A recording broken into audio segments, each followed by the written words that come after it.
Hands-on with the Microsoft Lumia 640 and Lumia 640 XL. Microsoft's first flagship Lumia won't launch until after Windows 10.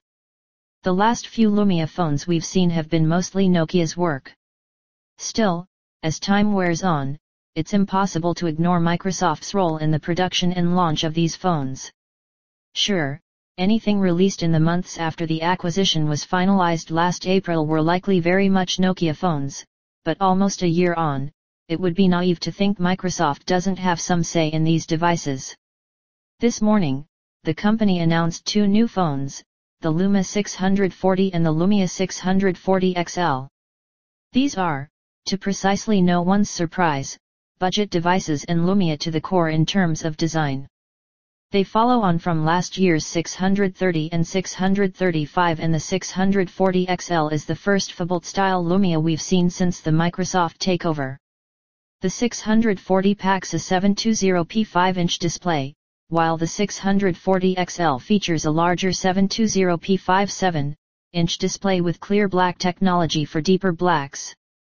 Both phones come in 3G or LTE flavors and pack a quad-core 12 GHz Snapdragon 400, 1GB of RAM, and 8GB of storage.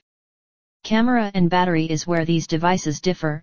The 640 packs an 8MP camera in the back, a 1MP camera up front and a 2500 mAh battery, while the 640 XL boasts a 13MP camera in the back, a 5MP camera up front, and a 3000 mAh battery.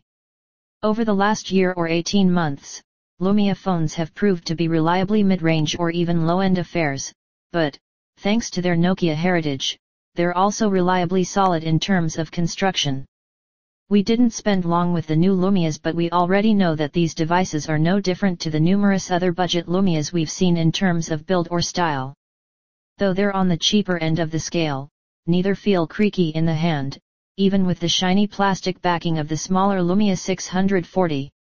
That's something that's becoming increasingly important as low-end smartphones become more powerful and therefore more attractive to those in the developed world. It's got softer, rounded edges compared to its bigger brother, and the shiny plastic is more cheerful than cheap, sort of like the iPhone 5C.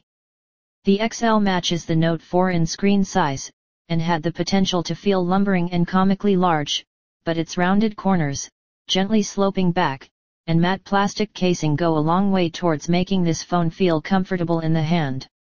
Starting at about $195 CAD for the 3G Lumia 640 and topping out at about $307 CAD for the LTE 640 XL, these devices are extremely affordable.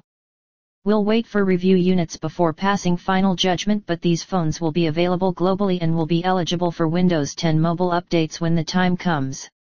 This, combined with their low price tags, make them very respectable choices for first-time smartphone users.